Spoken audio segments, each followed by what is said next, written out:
Bismillahirrahmanirrahim. Assalamualaikum warahmatullahi wabarakatuh, Pak. Waalaikumsalam warahmatullahi wabarakatuh, Dok. Perkenalkan, di sini saya Dok Nurul dengan Bapak siapa? Bapak Yanto, Baik, Bapak Yanto, umurnya berapa ya? 40 tahun. Iya, nggak tahu. Di sini ada yang dikeluhin, Pak.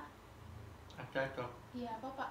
Itu pada wajah bagian kiri saya itu kurang bisa merasakan, Dok. Terus mata kurang bisa dipejamkan, terus kurang bisa merasakan rasa makanan sama kurang bisa membau, Dok. Baik, Pak. Di sini saya akan melakukan pemeriksaan pada saraf yang dikeluhkan Bapak. Apakah Bapak sedia? Iya, Dok, saya bersedia. Baik, kalau Bapak sedia silahkan duduk ya, Pak. Saya akan mempersiapkannya. Pertama kali saya akan melakukan pemeriksaan pada nervus olfaktorius karena pasien mengeluhkan tidak bisa membau. Karena pasien sulit untuk memejamkan mata, saya akan menggunakan kain untuk menutup matanya. Maaf ya, Pak, saya menutup mata dengan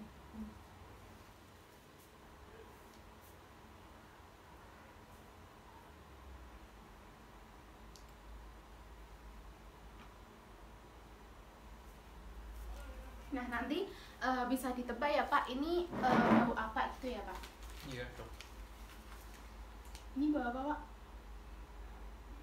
Enggak bau, Dok, enggak tahu. Nggak tahu ya. Kalau ini, Pak? Sama, Dok, enggak tahu. Nggak kebau ya, Pak? Iya.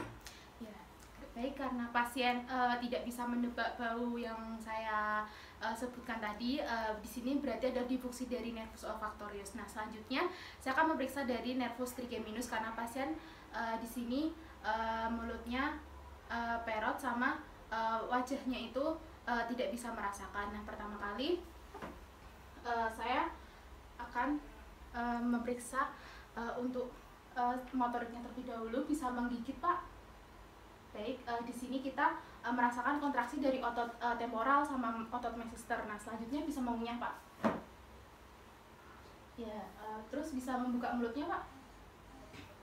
Nah, membuka mulut ini maksimalnya ini normalnya 3 jari, tapi pasien tidak nyampe untuk 3 jari. Nah, selanjutnya untuk yang sensoriknya ini menguji sensibilitas dengan tusuk gigi.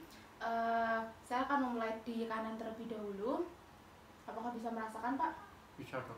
Ya, di dahi terus di maksila kanan bisa, Pak? Bisa. Ini yang mandibula kanan bisa dirasain, Pak? Bisa. Yang sini, Pak, kerasa nggak? Nggak kerasa sama sekali, Dok. Sini juga nggak kerasa ya, maksila kiri? Iya, nggak kerasa. Terus mandibula kiri juga nggak terasa, Pak? Nggak kerasa, Dok. Baik. Selanjutnya saya akan memeriksa pada refleks korneanya dengan kapas yang dipilih. Didekatkan di mata. Nah, di sini dikarenakan pasien tidak bisa merasakan pada wajah kiri dan juga matanya itu dan mulutnya itu perot, tidak bisa membuka secara maksimal, berarti terdapat difungsi pada nervus trigeminus. Nah, selanjutnya di sini saya akan melanjutkan untuk pemeriksaan nervus facialisnya karena pasien tidak bisa menutup mata dan tidak bisa untuk merasakan makanan. Nah, pertama kali Pak bisa mengangkat alisnya, Pak. Baik, di sini ada kerutan dahinya dan alisnya mengangkat simetris sama. Terus bisa mengkedipkan mata, Pak.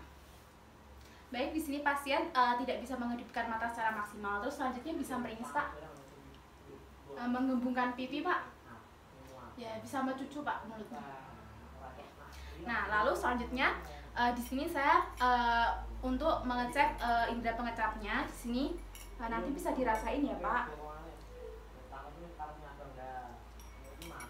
Gimana, Pak? Tidak ada rasanya, Dok. Sama, Dok, tidak ada rasanya. Baik. Nah, di sini nervus facialis ini pengecapannya yaitu 2/3 anterior. Nah, dikarenakan tidak bisa merasakan makanan dan matanya tidak bisa menutup secara maksimal, di sini ada difungsi dari nervus facialis.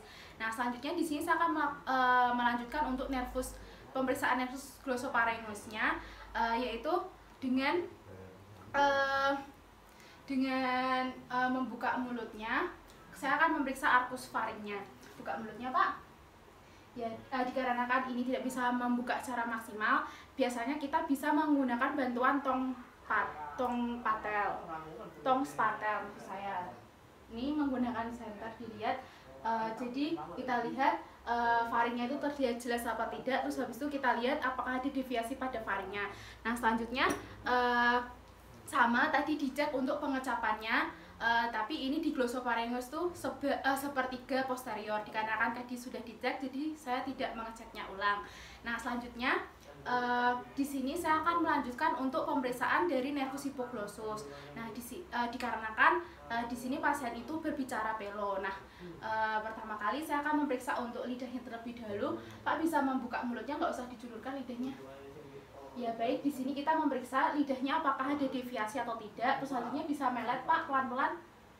Nah di sini kita melihat apakah ada tremor di lidahnya apa tidak. Nah di sini saya menemukan tremor di lidahnya. Nah selanjutnya kita melihat lidahnya itu apakah lurus atau tidak. Nah di sini lidahnya mencong ke kanan. Nah selanjutnya kita mengecek artikulasi pasien dengan meminta pasien untuk berbicara. Pak bisa berbicara. Coba Pak bisa berbicara, saya ingin kamar mandi Pak. Saya ingin ke kamar mandi. Ya baik. Jadi di sini saya menemukan pasien sulit untuk berbicara atau berbicara pelo, terus habis itu lidahnya miring ke kanan, terus habis itu juga ada tremor di lidah, tapi tidak ada deviasi. Berarti ada disfungsi pada nervus hipoglossus. Nah, baik Pak, ini pemeriksaan sudah selesai. Nanti bisa dilanjutkan pemeriksaan yang selanjutnya ya Pak. Apakah ada yang ditanyakan? Tidak ada, Dok. Ya tidak ada. Alhamdulillahirrahmanirrahim. Terima kasih Pak atas kerjasamanya. Wassalamualaikum warahmatullahi wabarakatuh. Waalaikumsalam warahmatullahi wabarakatuh.